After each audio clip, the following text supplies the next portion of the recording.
अस्सलाम वालेकुम, नमस्कार, सत श्री अकाल। मैं राहत कुरैशी स्वागत करता हूँ आप सब लोगों का सलाम इंडिया चैनल में। आज हम बात करेंगे इस एपिसोड में बहुत ही गंभीर मुद्दा है, वो हमारे देश में जो अभी हालात, जिस तरीके देश में हालात चल रहे हैं। लास्ट ईयर भी ये हुआ था कि जब रामनवमी की शोभा यात्रा निकली थी, देश में काफ़ी वायलेंस हुआ था, काफ़ी दंगे फसाद हुए थे कई शहरों में, और उसमें हमारे राजस्थान का करौली भी था, दिल्ली की जागोरपुरी भी थी। और अभी 2023 में जब रामनवमी की शोभा यात्रा निकली तो फिर बंगाल से लेकर बिहार तक एकदम से देश जल उठा। और ये हम लोगों के लिए बहुत सोचने वाली बात है कि आखिर क्यों हमारे देश में ये सब हो रहा है, और इसके पीछे कौन सी ऐसी ताकतें हैं, कौन से ऐसे लोग हैं जो अपनी साजिशों में हिंदू मुसलमान को बांटने में कामयाब हो रहे हैं। तो इस बारे में बात करेंगे आज। देखिए, कोई भी धर्म जो होता है वो खुद के सुकून के लिए होता है। फॉर एग्जांपल कि मानिए आज मैं हूँ, मेरे पे कोई विपदा आ गई है, कोई परेशानी आ गई है, या मैं किसी बहुत भारी परेशानी में या मुसीबत में, या कोई फैमिली टेंशन या कोई बिजनेस की टेंशन।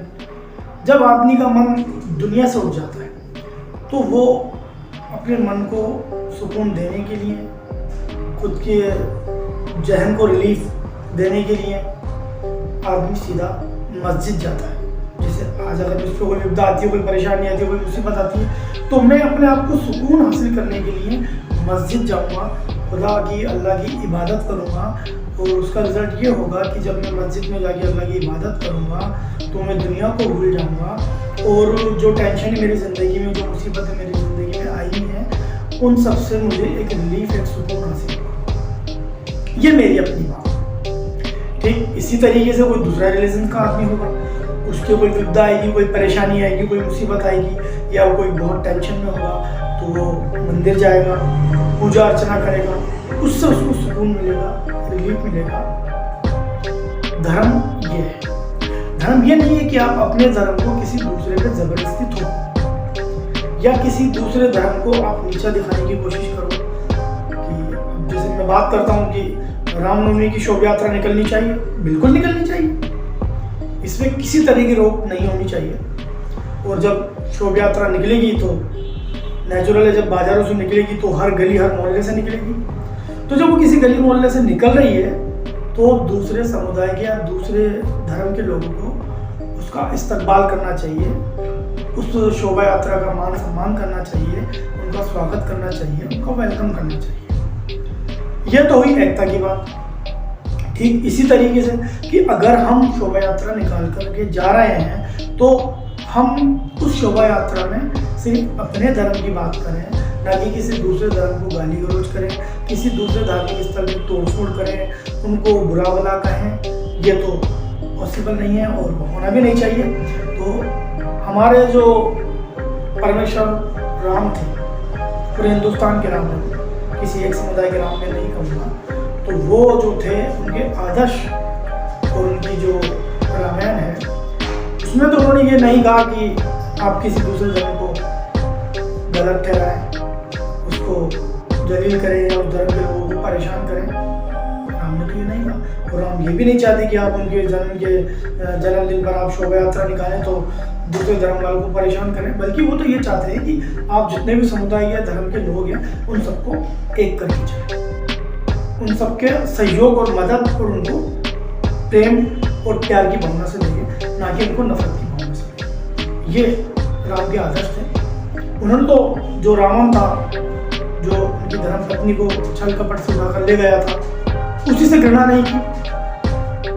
उसको भी जब वो रावण मृत्युशैया पर लेटे थे तो मैंने ऐसा सुना है और पढ़ा भी है, तो उन्होंने अपने छोटे भाई लक्ष्मण को कहा कि जाओ, और ये बहुत ज्ञानी आदमी है, बहुत ज्ञानी है, ये महात्मा है, इनके जाके चरण की तरफ खड़े हो और इनसे ज्ञान लो। तो हमारे राम तो ऐसे थे कि वो इस तरह के उनके आदर्श थे, इस तरह की उनकी भावनाएं थी। वो तो किसी से घृणा नहीं करते थे, वो तो अपने दुश्मन से, रावण से उन्होंने घृणा नहीं की।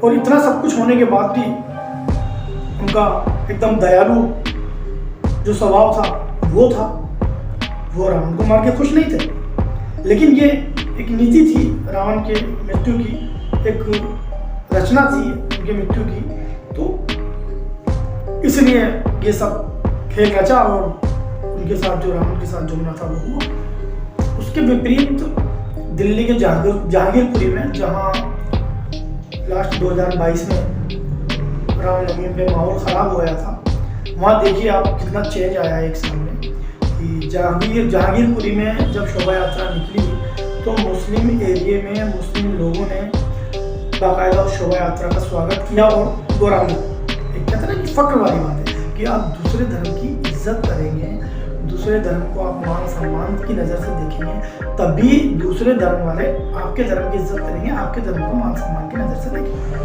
हमारे जयपुर में देखिए कि रामगढ़ मुस्लिम बाहुल एरिया, और वहाँ से जब शोभा यात्रा निकली तो वहाँ के तमाम मुस्लिम बुद्धिजीवी खड़े हुए और उस शोभा यात्रा का पुष्प वर्षा करके स्वागत किया और बहुत ही शानदार तरीके से हमारे रामगढ़ एरिया से शोभा यात्रा निकली। किसी को कोई तकलीफ नहीं, दोनों धर्म के लोग मिलजुल करके और एक दूसरे को सपोर्ट करते हैं, एक दूसरे का आदर करते हैं, एक दूसरे का मान सम्मान करते हैं। तो इस तरह का होना चाहिए हमारा इंडिया। मुझे बड़ा दोस्तों दुख होता है कि जब इस तरह की बातें न्यूज़ चैनल पे या न्यूज़पेपर में देखने को मिलती हैं। देखिए क्या हिंदू क्या मुसलमान सब है एक समान, कोई किसी से अलग नहीं है। और हमारे जयपुर में तो हमारे यहाँ हिंदू मुस्लिम में आपस में बहुत भाईचारा है। हम कारोबार के हिसाब से भी जुड़े हुए हैं एक दूसरे से, हम एक दूसरे से आत्मीयता के हिसाब से भी जुड़े हुए हैं। हमारे अपने आपस में ताल्लुकात ऐसे हैं कि ईद, होली, दिवाली, बकरीद हम आपस में मिल बांट के मनाते हैं। तो देखिए जो बाकी राजनीतिक पार्टियां हैं वो तो कुर्सी के लिए ये सब कर रही हैं, लेकिन आप और हम तो समझदार हैं। आपको और हमको तो समझना चाहिए कि हमें इसी देश में रहना है, यही मानना है। हम एक बात मानिए, क्या किसी से दुश्मनी लेकर या नफरत करके एक दूसरे के बारे में गलत भावना प्रदर्शित करके हमको क्या मिल रहा है? हमारा कोई फायदा नहीं है इसमें। जो भी फायदा है वो राजनीतिक पार्टियों का है, सारा फायदा उनको मिलता है, हमें उससे कोई फायदा नहीं मिलता। हमें नुकसान ही होता है। अगर दंगे में हमारे घर जल गए तो हमारा नुकसान, हम घायल हो गए तो हमारा नुकसान, अब मर गए तो हमारी फैमिली का नुकसान, सारा नुकसान हमारा है।